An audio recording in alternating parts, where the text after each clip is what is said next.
نہ جانے مسائل تو علماء سے پوچھیں، یہ حکم مبین ہم کو رب سے ملا ہے، چلو پوچھ کیسے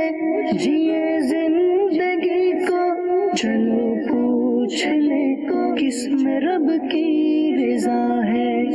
رب کی رضا ہے۔ الحمدللہ رب العالمین والصلاة والسلام علی سید الانبیاء والمرسلین، اما بعد فاعوذ باللہ من الشیطان الرجیم، بسم اللہ الرحمن الرحیم، الصلاة والسلام علیک یا رسول اللہ وعلی آلک واصحابک یا حبیب اللہ، الصلاة والسلام علیک یا نبی اللہ وعلی آلک واصحابک یا نور اللہ۔ مدنی چینل کے ناظرین، دارالافتاء اہل سنت کے سلسلے میں آپ کو ایک مرتبہ پھر مرحبا کہتے ہیں، خوش آمدید کہتے ہیں۔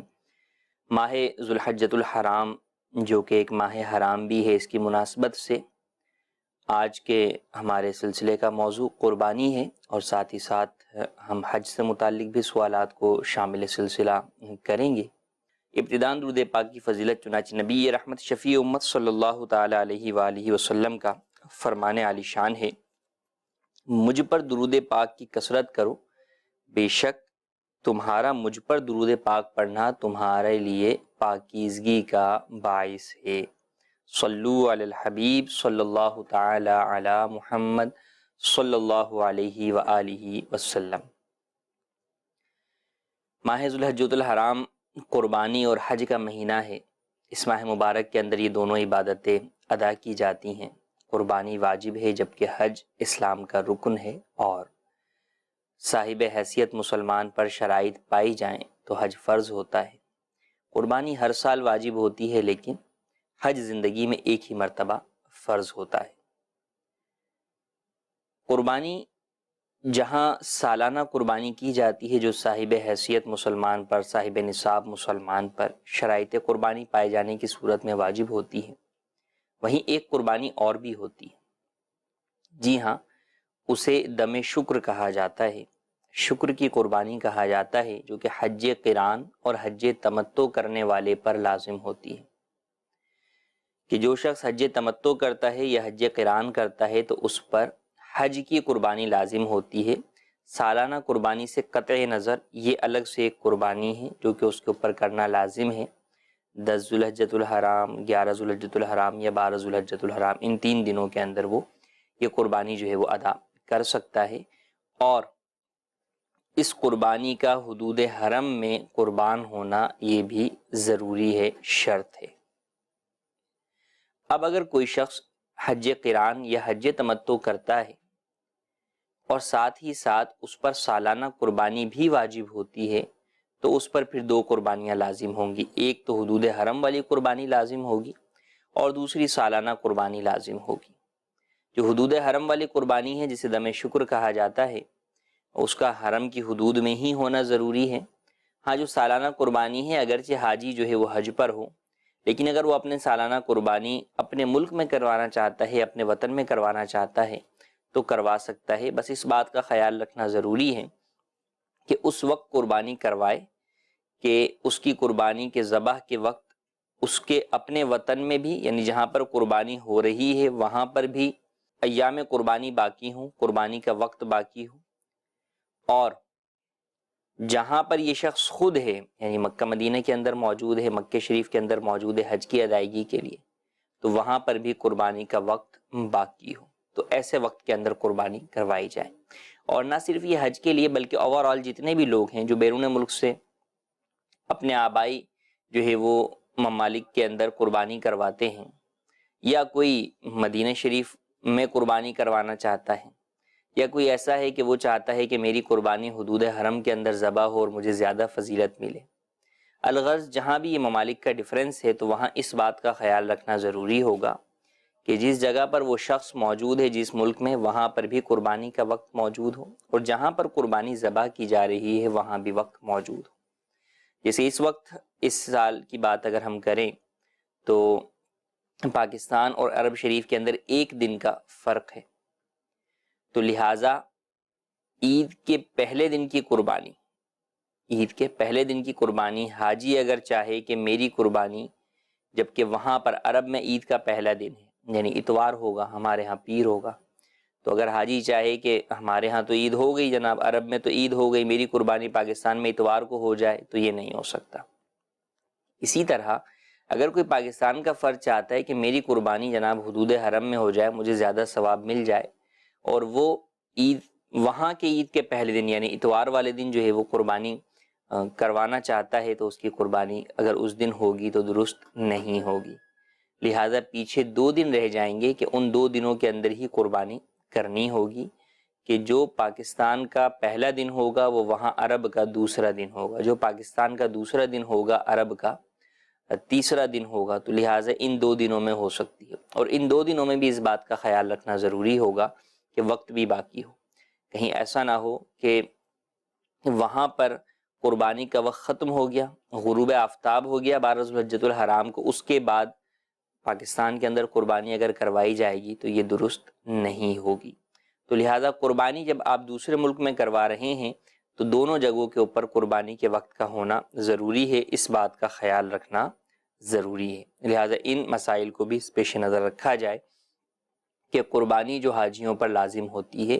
وہ ایک حج قران اور تمتع والے پر دم شکر کی لازم ہوتی ہے، اور جو سالانہ قربانی ہے وہ ہر حاجی پر لازم ہو یہ ضروری نہیں ہے، بلکہ اس کا صاحب نصاب ہونا ضروری ہے، نمبر 1۔ نمبر 2 یہ کہ ایام قربانی میں اس کا مقیم ہونا ضروری ہے، اگر وہ ایام قربانی میں مقیم نہیں ہے، مسافر ہے،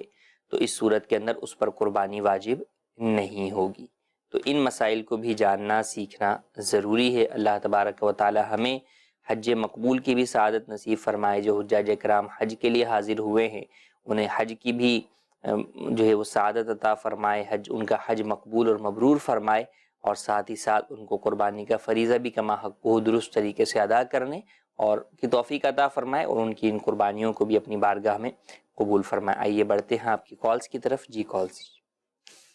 میرا مفتی صاحب سے یہ سوال ہے، جو ہم جانور قربان کرتے ہیں اس کی کھال اگر ہم گھر پر رکھ لیں یا اس کو بیچ کے آگے ہم خود پیسے دے سکتے ہیں کھال دینے کے بجائے؟ تو قربانی کی کھال کا آپ کیا کریں؟ قربانی کا جانور آپ نے ذبح کیا، اللہ کی بارگاہ میں جو ہے وہ چلا گیا، اللہ تبارک و تعالیٰ فرماتا ہے لَن يَنَالَ اللَّهَ لُحُومُهَا وَلَا دِمَاؤُهَا وَلَٰكِن يَنَالُهُ التَّقْوَىٰ مِنكُمْ۔ اس جانور کا خون اور گوشت تو رب کو نہیں پہنچتا، اسے تو تمہارا تقویٰ پہنچتا ہے۔ تو در حقیقت وہ انسان جو اللہ تبارک و تعالیٰ کا قرب حاصل کرنے کے لیے جانور کو ذبح کرتا ہے، یہ جو اس کی نیت ہوتی ہے یہی بارگاہ الہی کے اندر قبول ہوتی ہے، اس نیت کا ریاکاری سے پاک ہونا ضروری ہے۔ اب گوشت کے بارے میں حکم دیا گیا کہ مستحب یہ ہے کہ 3 حصے کر لیے جائیں، ایک حصہ غریبوں کے لیے، ایک حصہ رشتہ داروں کے لیے، اور ایک حصہ اپنے اہل و عیال کے لیے۔ لیکن یہ مستحب حکم ہے، اگر کوئی سارا ہی تقسیم کر دیتا ہے تو بھی حرج نہیں، سارا ہی رشتہ داروں کو کھلا دیتا ہے تو بھی حرج نہیں، اور سارا ہی خود بھی رکھ لیتا ہے تو بھی حرج نہیں۔ اب بات آ جاتی ہے کہ بھئی قربانی کی کھال کا کیا کریں؟ پہلے زمانے میں تو کھال کو لوگ استعمال کر لیا کرتے تھے، فی زمانہ اب اس کو سیو کرنا، اس کو استعمال کرنا، یہ ساری چیزیں جو ہے وہ شہروں کے اندر تو کم از کم جو ہے وہ ناممکن سی نظر آتی ہیں۔ لیکن بہرحال کھال کو اگر کوئی شخص ویسے ہی استعمال کرنا چاہے کہ بھئی مثال کے طور پہ اس کھال کو میں سکھا کر اپنے گھر میں استعمال کروں گا، اس کے اوپر بیٹھوں گا، تو اس میں کوئی حرج نہیں ہے، وہ یہ کر سکتا ہے، اس کے اوپر اس کے بدلے میں پیسے صدقہ کرنا بھی لازم نہیں ہوگا۔ یوں ہی اگر وہ کوئی کھال جو ہے وہ کسی دوسرے مسلمان کو دے دیتا ہے تو یہ بھی جائز ہے، اس کے اندر بھی کوئی حرج نہیں ہے۔ ہاں البتہ اس کھال کو بیچ کر اس کے پیسے اپنے لیے استعمال کرنے کے لیے لینا یہ جائز نہیں ہے، کہ یا تو کھال بھی آئینی ہے اپنے پاس رکھ لے، یا پھر یہ کہ اس کھال کو صدقہ کر دے، مسجد میں دے دے، مدرسے میں دے دے، کسی بھی دینی کام کے اندر دیے جا سکتا ہے جو کہ قربت والے کام ہوں۔ تو لہٰذا آپ قربانی کی کھال اپنی ذات کے لیے بیچ نہیں سکتے کہ میں جناب جو ہے وہ اس کے پیسے استعمال کر لوں گا، نہیں، یوں نہیں کر سکتے۔ ہاں اس لیے بیچ سکتے ہیں کہ اس کی کھال کے پیسے مسجد میں دوں گا یا مدرسے میں دوں گا تو بیچ سکتے ہیں، تو ڈائریکٹ مسجد مدرسے کو بھی دے سکتے ہیں، اور اس نیت سے کہ مسجد مدرسے کو اس کے پیسے دینے ہیں، اس کو بیچ کر اس کے پیسے بھی مسجد مدرسے میں دے سکتے ہیں، اس میں کوئی حرج نہیں ہے۔ تو اس بات کا خیال رکھنا ضروری ہے. دعوت اسلامی آپ کے سامنے ہے کہ دعوت اسلامی کے ڈھیر سارے شعبہ جات ہیں، 100 سے زائد شعبہ جات میں دینی خدمات سر انجام دے رہی ہے. تو اس موقع پر دعوت اسلامی کا ساتھ دیجیے اور اپنی قربانی، اپنے جانوروں کی قربانی جو آپ کریں گے اس کی کھالے دعوت اسلامی کو دیجیے. انشاءاللہ عزوجل یہ آپ کا دیا ہوا صدقہ جاریہ بنے گا. جی مزید کالز. اس کا ایک عرض ہے، قربانی کا جانور گائے یا بھینس، اس کا تقریباً کتنا کم وزن والا جانور ٹھیک ہے؟ جی مزید کال. مفتی صاحب کی بارگاہ میں عرض ہے کہ میرے بڑے بھائی ملیشیا میں ہوتے ہیں اور انہوں نے اپنی بچیوں کے لیے جو 10ویں مہینے کے آخر میں شادی ہے تو ان کے جہیز کے لیے پیسے بھیجے ہیں، لیکن ہم نے جہیز عید کے بعد لینا ہے. تو آیا کہ وہ جو رقم ہمارے پاس ابھی موجود ہے اس پہ قربانی واجب ہوگی یا نہیں، کیونکہ وہ جہیز کے لیے رکھے ہیں، یا ہم جہیز پہلے ہی لے کے رکھ لیں؟ اس کے بارے میں رہنمائی فرما دیں. جی مزید کال. محمد بشیر اتاری پکا گنجراوا پنچر سے عرض کر رہا ہوں. مفتی صاحب کی بارگاہ میں سوال یہ ہے کہ جانور ذبح کرتے ہوئے اگر ایک شخص کا ہاتھ زخمی ہو جاتا ہے تو وہ اب ذبح نہیں کر پا رہا، تو کیا وہ دوسرا شخص ذبح کر سکتا ہے؟ اس کا کیا احکام ہوں گے؟ جی پہلا سوال، کتنے کم وزن کا جانور قربانی میں ذبح ہو سکتا ہے؟ قربانی کے اندر جانور کا فربہ ہونا، موٹا تازہ ہونا یہ بہتر ہے، اچھی بات ہے، لیکن شریعت مطہرہ نے وزن کی کوئی قید بیان نہیں کی. عمر کی قید بیان کی ہے کہ اتنی عمر کا جانور ہو اور عیوب سے پاک ہو. اب اس کے علاوہ چاہے وہ کم وزن کا ہو، درمیانے وزن کا ہو یا بہت زیادہ وزن کا ہو، اس سے اس کے اوپر کوئی فرق نہیں پڑتا. ہاں کوئی اتنا ہی لاغر اور کمزور ہے کہ جناب وہ چل بھی پھر بھی نہیں سکتا، تو انڈرسٹوڈ سی بات ہے کہ اس کی قربانی نہیں ہوگی. لیکن چلتا پھرتا ہے، سب کچھ کرتا ہے، وزن میں ہلکا ہے، بکرا ہے، 8 کلو کا بکرا ہے، 10 کلو کا بکرا ہے، 12 کلو کا بکرا ہے، تو اس میں کوئی معیار نہیں ہے. یوں ہی بڑے جانور کے اندر بھی چھوٹے بڑے جانور بھی ہوتے ہیں، یعنی 2 دانت کے ہوتے ہیں، لیکن بہرحال بسا اوقات جو ہے وہ بڑا جانور بھی بکرے جتنا ہی جو ہے وہ نظر آ رہا ہوتا ہے. جو آج کل کے بڑے بکرے جو ہے وہ تندرست اور فربا ہوتے ہیں، ان کے اگر آپ جو ہے وہ برابری کریں تو اس سے بھی کوئی فرق نہیں پڑے گا. وہ پتلا دبلا سا جانور ہو تو اس کے اوپر بھی 7 افراد کا حصہ ڈالا جا سکتا ہے. یہاں پر بعض لوگوں سے سنی سنائی جو باتیں ہیں وہ بھی میں شیئر کرتا چلوں کہ بعض لوگ کہتے ہیں کہ بھئی ایسا جانور ہو کہ اگر آپ جو ہے وہ حصے والا لے رہے ہیں کہ کل چونکہ یہ سواریاں بنے گی قیامت کے دن یہی قربانیاں، تو آپ 7 افراد اس پر سوار ہو سکیں. تو بھائی اگر 7 افراد اس پہ سوار ہوں گے تو یہ تو بیٹھ ہی جائے گا، تو لہذا جو ہے وہ اس کی قربانی جو ہے وہ نہیں ہوگی. یوں اس طرح کی باتیں بھی جو ہے وہ کچھ افراد کرتے ہوئے نظر آتے ہیں. اس بات کی کوئی حقیقت نہیں ہے، یہ درست نہیں ہے. کمزور جانور بھی اگر ہے اور چھوٹا جانور ہے، چھوٹے سے مراد یہ کہ یعنی وہ ہے بڑے جانوروں میں شمار ہوتا ہے، گائے بیل اونٹ ہے، لیکن وہ کمزور ہے اور عمر کے اعتبار سے پورا ہے، وہ اس کا وزن کم ہے یا اس کا قد چھوٹا ہے، تو اس کی وجہ سے کوئی حرج نہیں ہے، قربانی ادا ہو جائے گی. تو وزن کا قربانی میں اعتبار نہیں ہے. دوسرا سوال کہ بھائی نے جو ہے وہ اپنی بیٹیوں کے جہیز کے لیے پیسے دیے ہیں، تو اب قربانی سے پہلے اگر جہیز نہیں خریدتے تو کیا ان پیسوں کی وجہ سے قربانی لازم ہوگی؟ نمبر 1 یہ کہ دیکھیں، بھائی نے جب بیٹیوں کے جہیز کے لیے اور اپنی بیٹیوں کے جہیز کے لیے بھیجے ہیں تو در حقیقت بھائی کی ملکیت ہی ہیں. آپ تو وکیل ہیں جہیز کی خریداری کے، تو آپ پر تو ان پیسوں کی وجہ سے قربانی لازم نہیں ہوگی. ہاں بھائی پر ان پیسوں کی وجہ سے قربانی لازم ہوگی یا نہیں، تو جی ہاں، اگر وہ پیسہ نصاب کی مقدار میں ہے، اور انڈرسٹوڈ سی بات ہے کہ جہیز کی جتنی مالیت ہوتی ہے اس اعتبار سے جو ہے وہ نصاب سے زائد ہی پیسہ ہوگا، تو اس کے اوپر قربانی واجب ہوگی، چاہے جہیز پہلے خرید لیں چاہے جہیز بعد میں خریدیں. جب بعد میں خریدیں جب تو واضح ہے کہ پیسہ ہے تو پیسے پہ جو ہے وہ قربانی واجب ہوگی، لیکن اگر پہلے خریدیں گے تو بھی قربانی واجب ہوگی، کیونکہ جہیز کا جو سامان ہے وہ اس وقت حاجت اصلیہ سے زائد ہے کہ وہ بھائی کی ملکیت پر ہوگا یا بیٹیوں کی ملکیت پر ہوگا. دونوں ہی صورتوں میں ان کی ابھی حاجت میں نہیں ہے، ابھی ان کے استعمال کا نہیں ہے. شادی ہونی ہے پھر اس کے بعد جا کر ان کی حاجت کا بننا ہے. تو ابھی جو مال حاجت کا نہیں ہے، تو جو گھریلو اضافی سامان بھی ہوتا ہے جو حاجت اصلیہ سے زائد ہوتا ہے اس کی وجہ سے بھی قربانی واجب ہوتی ہے۔ زکوٰۃ تو اس مال پہ لازم نہیں ہوتی، لیکن بہرحال اس کی وجہ سے قربانی لازم ہو جاتی ہے، لہٰذا جہیز خریدیں یا نہ خریدیں، دونوں ہی صورتوں کے اندر بھائی کی ملکیت میں جو اس طرح کا پیسہ ہے اس پر قربانی واجب ہوگی، جبکہ دیگر شرائط قربانی بھی پائی جائیں۔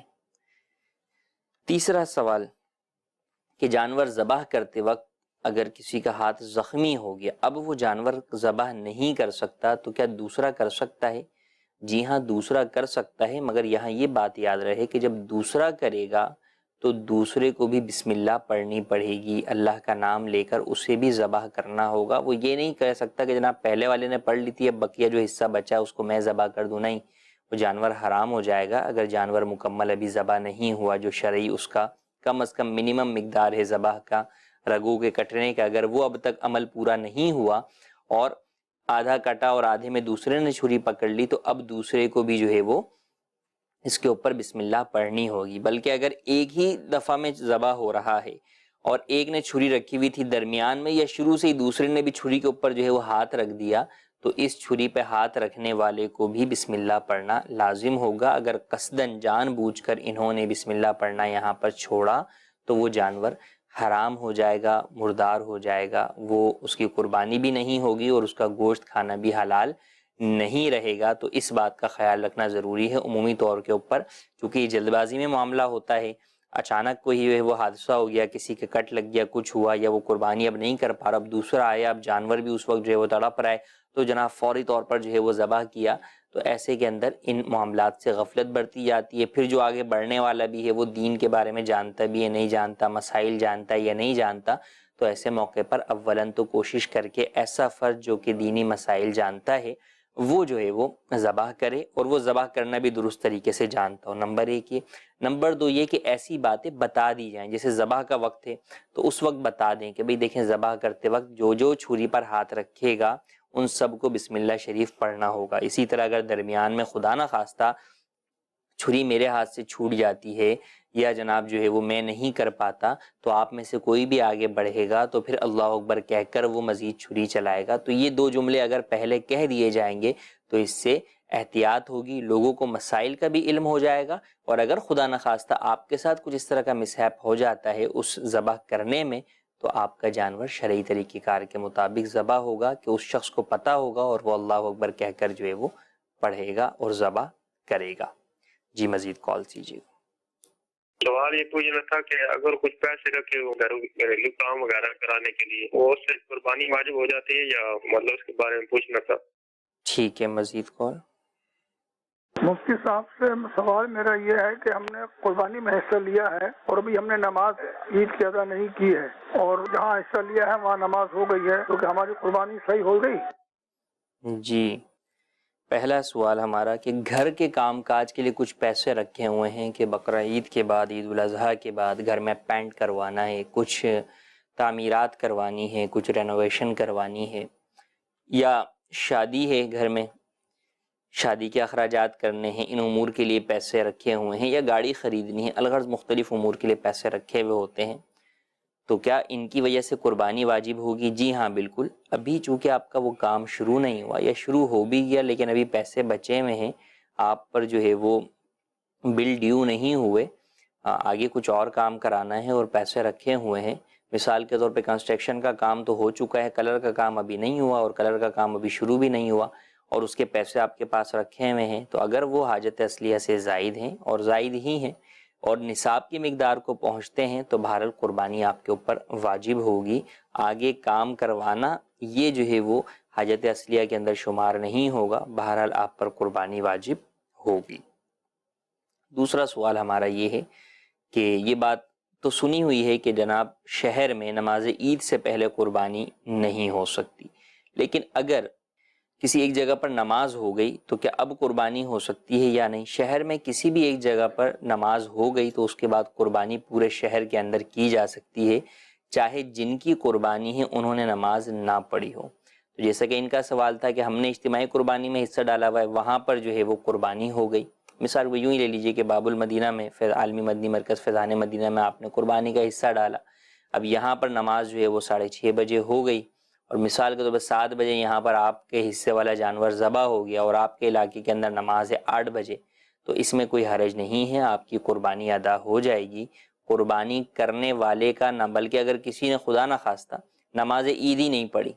تو بھی اس کی قربانی ادا ہو جائے گی۔ قربانی کا نماز عید کے پڑھنے نہ پڑھنے سے تعلق نہیں ہے۔ ہاں، نماز عید ایک مرتبہ شہر میں کسی بھی جگہ پر ہو گئی تو پورے شہر کے اندر قربانی کی جا سکتی ہے۔ جی مزید کال دیجیے۔ میرا سوال مفتی صاحب سے یہ ہے کہ یہ جانور عمر پوری ہو جاتی ہے، 2.5 سال کا تندرست جانور ہو جاتا ہے اور دانت گرے ہوتے ہیں، دانت نکلتے نہیں ہیں، اس کی قربانی صحیح ہے یا نقص ہے اس میں بھی کوئی؟ سب سے پہلا تو سوال یہ ہے کہ آپ نے کہا عمر پوری ہو جاتی ہے، یہ کیسے معلوم کہ عمر پوری ہو جاتی ہے؟ کیا جانوروں کا کوئی ڈیٹ آف برتھ کا یا برتھ سرٹیفکیٹ کا ادارہ ہے جو بتائے گا کہ جناب اس کی عمر پوری ہو گئی ہے؟ انڈرسٹوڈ سی بات ہے کہ آپ اس معاملے کے اندر بیوپاری کی بات کا ہی اعتبار کر رہے ہوں گے، اور بیوپاری کی یہاں پر بات معتبر نہیں ہے۔ ہاں، اگر آپ نے جانور پالا ہے، خود پالا ہے، اور آپ کے پاس ہی اس کو 2 سال ہو گئے ہیں، اب اس نے جانور نے دانت نہیں نکالے یا دانت توڑے نہیں، تو ایسی صورت میں آپ اس کی قربانی کر سکتے ہیں۔ لیکن جب آپ منڈی میں، مارکیٹ میں جا کر خریدنے جاتے ہیں، وہاں پر بیوپاری یہ کہتا ہے کہ بھئی 2.5 سال کا ہو گیا ہے، دانت نہیں نکالے یا دانت توڑ دیے ابھی دوبارہ نہیں نکالے، یا توڑے نہیں ہیں، یا ایک توڑ دیا ایک باقی ہے، تو اس کی ان باتوں کا اعتبار نہیں کیا جائے گا، کیونکہ جھوٹ عام ہے، دھوکہ دہی عام ہے۔ اپنا مال بیچنے کے لیے لوگ جھوٹ بولتے ہیں، ان کو اپنا مال بیچنے سے غرض ہے ایک مسلمان کی قربانی ضائع ہوتی ہے یا ادا ہوتی ہے، انہیں اس بات سے کوئی پرواہ نہیں ہے۔ تو یہاں پر بیوپاری کی بات کا اعتبار نہیں کیا جائے گا۔ جو ظاہر نشانی ہے وہ اس کے برخلاف ہے کہ دانت نہیں نکالے، 2 دانت اس کے نہیں ہوئے، تو وہ عمر کا پورا نہیں ہوا، تو لہٰذا ظاہری نشانی جب اس کے خلاف ہے تو یہاں پر بیوپاری کی بات کا اعتبار نہیں کریں گے۔ ہاں، اگر آپ کا اپنے گھر کا پلا ہوا جانور ہے، آپ کے سامنے 2 سال کا ہوا ہے، تو پھر ٹھیک ہے، پھر آپ اگرچہ دانت نہ نکالے ہوں، دانت نہ توڑے ہوں، آپ اس کی قربانی کر سکتے ہیں کہ عمر پوری ہے۔ جی مزید کو مفتی صاحب کی بارگاہ میں سوال یہ عرض تھا کہ جانوروں کے 4-5 مہینے پہلے سینگ نکال دیتے ہیں اور ان کے زخم وغیرہ پہ مرہم وغیرہ لگا کے صحیح کر لیتے ہیں، ان پہ قربانی جائز ہے یا یہ عیب والا جانور کہلائے گا؟ قربانی کے جانور کا سینگ اگر ٹوٹا ہو تو اگر تو اوپر سے ٹوٹا ہوا ہے یا کٹا ہوا ہے تو اس کی قربانی جائز ہے، حرج نہیں ہے۔ ہاں، اگر جڑ سے جو ہے وہ سینگ نکال دیا جس کی وجہ سے جانور کے باقاعدہ سر میں زخم ہو جاتا ہے تو اس جانور کی قربانی جائز نہیں ہے کہ یہ عیب ہے۔ لیکن ہوتا یہ ہے کہ 4-5 مہینوں کا کہہ رہے ہیں، بسا اوقات جو ہے وہ جانوروں کے بچپن میں ہی جو ہے وہ یہ سینگ یوں توڑ دیے جاتے ہیں کہ اس طرح کے بعض سینگ ان کی خوبصورتی میں جو ہے وہ مانے ہو رہے ہوتے ہیں، تو اب وہ ٹائم پیریڈ گزرتا ہے تو ان کے وہ زخم بھر جاتے ہیں۔ تو اگر سینگ جڑ سے نکالے تھے اور اب وہ زخم بھر گیا، وہ زخم صحیح ہو گیا، اب وہ زخم نظر بھی نہیں آ رہا، بالکل سیٹ ہو گیا، تو اب ایسی صورت کے اندر اس جانور کی قربانی ہو سکتی ہے کہ جو عیب تھا وہ عیب ختم ہو گیا، تو عیب ختم ہونے کے بعد قربانی جائز ہے۔ جی مزید کال۔ یہ جو ہم لوگ جانور خریدنے آتے ہیں منڈی میں، اگر جانور بیٹھا ہوا ہو، اس کو اٹھانا صحیح ہے یا غلط ہے؟ یہ ہم لوگ چیک کرنے آتے ہیں جانور، یہ صحیح ہے غلط ہے؟ اب یہ تو آپ دیکھیں کہ آپ کس لیے اٹھا رہے ہیں، ویسے ہی آپ کو خریدنا جانور ہے نہیں، آپ جو ہے وہ اس جانور کو تنگ کر رہے ہیں، تو انڈرسٹوڈ سی بات ہے کہ جانور کو بلا وجہ اگر آپ تنگ کریں گے تو اس کا حساب دینا ہوگا، جانور کو تکلیف ہوگی۔ آپ کو ایسے ہی بیٹھے ہوئے کوئی آ کے آپ کو جو ہے وہ اٹھا دے پاؤں مار کر، تو آپ سوچ لیں کہ آپ کو کیسا لگے گا۔ اور علماء فرماتے ہیں ظلم کی جہاں پر کیفیت ہوگی وہاں اس چیز کو بھی پیش نظر رکھا جائے کہ جانور پر ظلم انسان سے زیادہ برا ہے، کیونکہ انسان تو پھر بھی کسی سے شکایت کرے گا، جانور کس سے شکایت کرے گا سوائے اللہ عز و جل کے؟ اب اندازہ کیجیے جب اللہ سے وہ شکایت کرے گا تو اللہ تبارک و تعالیٰ تو خالق و مالک ہے، ہر چیز کے اوپر قادر ہے، وہ آپ کو اگر اس کا جو ہے وہ نقصان پہنچائے یا اس کا جو ہے وہ عذاب پہنچائے تو پھر بندہ کہاں سے اسے برداشت کر پائے گا؟ تو خیال رکھنا چاہیے۔ اب اتنا بڑا جانور ہے کہ آپ کی جیب ہی اس بات کو اجازت نہیں دیتی کہ آپ اس کو جو ہے وہ خریدیں، اب اسے بھی جا کے آپ کا خامہ خواہ میں کھڑا کر دینا کہ بھئی کھڑے ہو یا ذرا اپنے آپ کو دکھاؤ کیسے ہو، تو یہ بلا وجہ کا جو ہے وہ جانور کو تکلیف دینے والی بات ہے، تو اس سے بچنا چاہیے۔ ہاں، جہاں ضرورت ہے، آپ کو مناسب لگ رہا ہے جانور آپ کے مطابق ہے تقریباً، اب آپ اسے کھڑا کر کے انڈرسٹوڈ سی بات دیکھیں گے، چلا پھرا کر بھی دیکھیں گے کہ عیب ویب سے پاک ہے یا نہیں ہے، بلکہ ان سب کے اندر بھی میرا مشورہ ہے کہ سب سے پہلے جو چیز دیکھنی چاہیے جانور کی کہ آپ کو قد کاٹ کے اعتبار سے لگ رہا ہے کہ آپ کے وارے کے اندر جو ہے وہ یہ آ جائے گا، تو آپ کھڑا کر کے سب سے پہلے جو ہے وہ دانت آپ جو ہے وہ دیکھ لیں تاکہ اس کی عمر کا اندازہ ہو جائے کہ عمر کے اعتبار سے قربانی کے قابل ہے یا نہیں۔ بس اوقات اتنے سارے سودے کر لیتے ہیں، ضد بحث کر لی، سب کچھ کر لیا، اینڈ پہ جناب کیا نکلا؟ اس کے دانت پورے نہیں ہیں۔ اب وہ آپ کا ٹائم بھی ضائع ہوا، جانور کو بھی آپ نے جو ہے وہ اتنی تکلیف دی، اس کو ہلایا پھرایا گھمایا۔ تو ان تمام مشقتوں سے آپ بچ سکتے ہیں، آپ کا وقت بھی بچ سکتا ہے کہ آپ سب سے پہلے جو اس میں قربانی سے متعلقہ امور ہیں آپ اس کو دیکھیں، اس پہ سب سے پہلے عمر ہے، کیونکہ بقیہ جو عیوب ہیں وہ تو سامنے نظر ہی آ جاتے ہیں، دانت ہوتے ہیں جس کو دیکھنا پڑتا ہے، تو پہلے آپ دانت کے ذریعے سے عمر کو دیکھیے، اس کے بعد جانور کو چاروں طرف سے ذرا ایک نظر دیکھیے کہ وہ عیوب سے پاک ہے، اب اس کے بعد جو ہے وہ آپ اپنے سودے کا آغاز کریں تو میرے خیال سے یہ زیادہ مناسب ہوگا۔ جی مزید کال۔ جانور کے اندر ہم نے بہت ساری جگہ ایسی طرح دیکھا کہ اس کی چال میں مختلف فرق ہوتا ہے، اس کے پیروں کے چلنے میں فرق ہوتا ہے۔ اب اس کا جو مالک ہوتا ہے وہ یہ کہتا ہے کہ اس کی بچپن کی عادت ہے کہ یہ پیر اندر رکھ کے چل رہا ہے یا پیر باہر رکھ کے چل رہا ہے، لیکن واضح فرق نظر آ رہا ہوتا ہے اس کی چال کے اندر، لیکن نہ وہ زخمی ہوتا ہے نہ وہ بیمار ہوتا ہے۔ تو میرا سوال یہ کیا ایسے جانور پر قربانی جائز ہے؟ جی، چال ڈھال میں جو ہے وہ فرق ہے جانور کی، تو قربانی جائز ہے۔ جی ہاں بالکل قربانی اس کی جائز ہے، اگر وہ جانور چل رہا ہے اچھے طریقے سے چل رہا ہے تو اس میں حرج نہیں ہے۔ ایسا لنگڑا جانور جو کہ اپنے قربان گاہ تک بھی جو ہے وہ چل کر نہ جا سکے، تو یا وہ اپنا پاؤں جو ہے وہ زمین پر ٹکا کر نہیں چلتا، وہ پاؤں اٹھا کر ہی چلتا ہے، تو اس کی قربانی جائز نہیں ہوتی۔ لیکن اگر وہ چل رہا ہے لیکن تھوڑا سا جو ہے وہ اپ اینڈ ڈاؤن جو ہے وہ چل رہا ہے تو اس میں حرج نہیں ہے، اس کی قربانی ہو جائے گی۔ ہاں بہتر یہی ہے کہ اس عیب سے بھی پاک ہو، لیکن اگر یہ ہے تو یہ عیب جو ہے وہ ایسا نہیں کہ اس کی وجہ سے قربانی ناجائز ہو جائے۔ جی مزید کالز۔ مفتی صاحب سے میرا سوال ہے کہ کچھ جانور میں یہ پنجاب سے لے کر آیا ہوں اور یہاں پہ راستے میں چنگیاں پڑی، ایک جانور میرا مر گیا، 2 بیمار ہو گئے، اب اس جانور پہ میں قیمت بڑھا کر اس کے پیسے وصول کر سکتا ہوں؟ دیکھیں اوورآل کاروبار کے اندر آدمی جب کاروبار کرتا ہے تو یہ رسک فیکٹر سب کو ساتھ لے کر چلتا ہے، اور جو نقصان ہے اس نے وہ بھی اسی جو ہے وہ بقیہ مال سے پورا کرنا ہے، اور ان تمام چیزوں کو پیش نظر رکھ کر ہی کاروبار کرتا ہے۔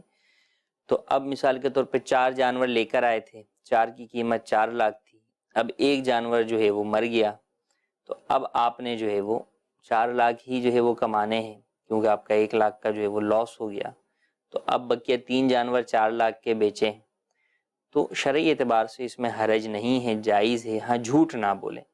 یہ نہ بولیں کہ یہ جانور مجھے اتنے میں پڑا ہے یا یہ جانور میری اتنی خرید کا ہے، یہ درست نہیں ہے، کیونکہ وہ جانور تو آپ کو اتنے میں نہیں پڑا، آپ کو وہ جانور تو جو ہے وہ 1 کا ہی پڑا ہے، تو اب اگر آپ اسے کہیں گے کہ یہ جانور مجھے 1.5 کا پڑا ہے تو یہ آپ کا جھوٹ ہو جائے گا۔ تو جھوٹ نہ بولیں، دھوکہ نہ دیں کسی کو، جو چیز ہے واضح آپ بتا دیں، یہ نہ بتائیں یا تو کہ مجھے اتنے میں پڑ رہا ہے یا میں نے اتنے کا خریدا، یہ بتانا آپ پر ضروری نہیں ہے، آپ یہ بتا دیں کہ بھئی میں اتنے اس کے جو ہے وہ مانگتا ہوں، لہٰذا مجھے جو ہے وہ یہ دیے جائیں، تو یوں بات کی جائے۔ یوں آپ کہیں گے کہ مجھے اتنے میں پڑا ہے یا میں نے اتنے کا خریدا ہے تو یہ جھوٹ ہو جائے گا اور یہ جائز نہیں ہوگا۔ جی مزید کال۔ قربانی کے متعلق میں نے بات کرنی تھی کہ جیسے ہم قربانی کرتے ہیں تو کئی لوگ کہتے ہیں کہ میں نے یہ پوچھ رہے ہیں کہ ہم جو قرضہ لے کے بھی قربانی کر سکتے ہیں کہ قرضے وہ واجب ہو جاتی ہے قربانی؟ جی مزید کال۔ دارالفتہ اہل سنت کے سلسلے میں مفتی صاحب سے میرا یہ سوال ہے کہ اگر کوئی شخص جو بھی اس کی آمدنی ہے وہ اپنے پاس نہ رکھ کر کے اور اپنی والدہ کے پاس یا دیگر کسی کے پاس بھی رکھتا ہے، تو آیا کہ جس نے کمایا اس کے پاس وہ رقم نہیں ہے، اپنی والدہ یا کسی کے پاس وہ جمع کرتا ہے، اور اگر وہ رقم صاحب نصاب کو پہنچے تو کتنی صاحب نصاب ہونی چاہیے یہ بھی بتا دیں، اور اگر وہ صاحب نصاب کو پہنچتی ہے تو قربانی اس شخص جس نے کمایا اس پہ واجب ہوگی یا جس کے پاس پیسہ جمع ہے اس کے پاس ہوگی؟ جواب ارشاد فرما دیں۔ جی مزید کال۔ سر کٹے کی قربانی کے بارے میں پوچھ رہا ہے کہ کٹے کی قربانی لگ جاتی ہے؟ ٹھیک ہے، پہلا سوال ہمارا کہ قربانی قرض لے کر کی جا سکتی ہے؟ ہو جائے گی. قرض لے کر قربانی اگر کسی نے کی تو قربانی ہو جائے گی، نمبر 1. نمبر 2 یہ کہ اگر کسی شخص کے اوپر قرضہ موجود ہو اور اس قرضے کی وجہ سے اس کے پاس حاجت اصلیہ سے زائد نصاب کی مقدار مال نہ ہو تو اس پر قربانی واجب نہیں ہوگی. نمبر 3 یہ کہ کسی شخص کے پاس حاجت اصلیہ سے زائد مال ہے، نصاب کی مقدار مال ہے، اس کی وجہ سے اس پر قربانی واجب ہوتی ہے، لیکن فی الوقت اس کے پاس کیش نہیں ہے جانور خریدنے کے لیے، تو کیا وہ قرض لے کر قربانی کا جانور خرید سکتا ہے؟ جی ہاں، قرض لے کر قربانی کا جانور خرید سکتا ہے، اس میں کوئی حرج نہیں ہے. یہ جو عوام میں مشہور ہے کہ قرض لے کر قربانی نہیں ہوتی، یہ درست نہیں ہے. دوسرا سوال کہ آمدنی بندہ کسی کے پاس رکھواتا ہے تو یہ بتائیے کہ آمدنی کمانے والے کے اوپر قربانی ہوگی یا جس کے پاس رکھوایا جا رہا ہے اس پر ہوگی؟ جس کے پاس رکھوایا جا رہا ہے اگر اس پر قربانی ہو تو پھر تو سارے بینکوں پر ہی قربانی لازم ہوگی. بہت سارے لوگ اپنا پیسہ بینکوں میں رکھواتے ہیں. تو انڈرسٹوڈ سی بات ہے کہ پیسہ جس کے پاس آپ رکھوا رہے ہیں تو وہ تو آپ کے پیسے کی حفاظت کر رہا ہے، تو اس کے اوپر اس مال کی وجہ سے قربانی نہیں ہے. قربانی پیسہ آپ کا ہے تو آپ پر ہی لازم ہوگی. ہاں الا یہ کہ آپ مالک کر دیں، کہ اگر بیٹا اپنی آمدن لا کر ماں کو مالک کر دے کہ ماں میں نے تمہیں اس بات کا مالک کیا، تم جو دل چاہے کرو، مجھے ان پیسوں سے غرض نہیں ہے. اب ماں اس سے گھر بھی چلاتی ہے، بیٹے کو چاہیے ہوتے ہیں بیٹے کو بھی دیتی ہے، کہیں اور خرچ کرنا ہوتا ہے وہاں بھی خرچ کرتی ہے. اگر یہ کیفیت ہے تو وہ اب ماں کی ملکیت ہے. اب اگر وہ نصاب کی مقدار یا اس سے زیادہ ہے تو ماں پر قربانی واجب ہوگی، بیٹے پر نہیں ہوگی. لیکن عموماً ایسی صورتحال ہوتی نہیں ہے. ماں کے پاس بھی رکھوائے ہیں تو بھائی سنبھالنے کے لیے، بیوی کے پاس بھی رکھوائے ہیں تو سنبھالنے کے لیے، بینک کے پاس بھی رکھوائے ہیں تو سنبھالنے کے لیے. تو لہٰذا یہ ان چیز کی ملکیت نہیں، ملکیت آپ کی ہی ہے. تو لہٰذا اگر وہ نصاب کی مقدار ہوگی تو قربانی واجب ہوگی. آپ نے یہ بھی سوال کیا کہ قربانی کا نصاب آج کل کیا ہے، تو قربانی کا نصاب 52.5 تولہ چاندی کے اعتبار سے آج کل تقریباً 56 to 58,000 پاکستان میں جو ہے وہ اس کے تقریباً لگ بھگ ہے. مزید آپ جو ہے وہ کنفرم کر لیجئے چاندی فی تولہ کیا ہے اور 52.5 تولہ چاندی کی کیا قیمت بنتی. تیسرا سوال یہ ہے کہ کٹے کی قربانی یعنی بھینس کا جو نر ہوتا ہے اس کی قربانی جائز ہے یا نہیں؟ جی ہاں، اس کی قربانی بھی جائز ہے. ہاں، دار و مدار اس میں بھی وہی ہے کہ 2 سال اس کی بھی عمر ہونا ضروری ہے، اس سے کم ہوگا تو قربانی اس کی جائز نہیں ہوگی. جی مزید کال. مولانا صاحب ਅਸੀਂ ਇਹ ਪੁੱਛਣਾ ਚਾਹੁੰਦੇ ਹਾਂ ਅਗਰ ਕੋਈ ਬੰਦਾ ਕਿਸੇ ਨੂੰ ਗਿਫਟ ਕਰਦਾ ਹੈ, ਬੱਕਰਾ ਕਰਦਾ ਹੈ ਗਿਫਟ ਜਾਂ ਬਲਦ ਕਰਦਾ ਹੈ ਜਾਂ ਵਿਛੜਾ ਕਰਦਾ ਹੈ ਜਾਂ ਚੱਤਰਾ ਕਰਦਾ ਹੈ ਤੇ ਉਹਦੀ ਕੁਰਬਾਨੀ ਅਗਾਂ ਉਹਦੀ ਹੋ ਜਾਏਗੀ؟ جی مزید کال. جی ایک بھائی ہے ہمارا تو وہ باہر ہے تو وہ اپنی بیوی کا حصہ دینا چاہتا ہے قربانی، تو اس کو ساتھ اپنی بھی دینی پڑے گی کہ یا ایک ہی ہو جائے گی؟ اس کی بیوی کا جو حصہ دے گا وہی ہو جائے گا ایک ہی؟ کسی نے جانور گفٹ کر دیا جناب والا کہ آپ یہ لے لیجئے، آپ اس کی قربانی کر لیجئے، تو بالکل اس کی بھی آپ قربانی کر سکتے ہیں. جانور کو خریدنا ہی ضروری نہیں ہے. اگر آپ کو گفٹ میں بھی جانور ملتا ہے تو ایسی صورت کے اندر بھی آپ اس کی قربانی کر سکتے ہیں. یہ دیکھ لیے گا کہ گفٹ والا جو جانور ہے وہ عمر کے اعتبار سے پورا ہے یا نہیں ہے، قربانی کے عیب کے اعتبار سے پاک ہے یا نہیں ہے. اس چیز کو خاص طور پر خیال رکھ لیں تو گفٹ کیا ہوا جانور کی بھی آپ قربانی کر سکتے ہیں. یوں ہی دوسرا ایک سوال تھا کہ جناب بیوی کی قربانی اگر کوئی شخص کر رہا ہے تو کیا اس پر اپنی قربانی کرنا بھی لازم ہوگی؟ اگر وہ خود صاحب نصاب ہے تو اس پر اپنی قربانی بھی لازم ہوگی. اگر خود صاحب نصاب نہیں ہے، بیوی صاحب نصاب ہے، تو اصلاً تو بیوی پر لازم ہے قربانی، لیکن بیوی کہتی ہے شوہر کو کہ میری طرف سے قربانی کر دو، یا شوہر کہتا ہے کہ تم نہیں کرو میں تمہاری طرف سے جو ہے وہ کر دیتا ہوں. تو ایسی صورت میں بیوی کی طرف سے وہ کر رہا ہے تو اس وجہ سے اس پر خود قربانی لازم ہو یہ ضروری نہیں ہے. اگر وہ صاحب نصاب ہوگا تو اس پر اپنی قربانی لازم ہوگی، ورنہ فقط بیوی کی کر دینے سے اس پر قربانی واجب نہیں ہوگی. یہ تھے قربانی کے ہمارے مسائل، اور تو انشاءاللہ عزوجل نئے موضوع کے ساتھ حاضر ہوں گے. صلو علی الحبیب صلی اللہ تعالی علی محمد صلی اللہ علیہ وآلہ وسلم. نہ جانے مسائل تو علماء سے پوچھیں، یہ حکم مبین ہم کو رب سے ملا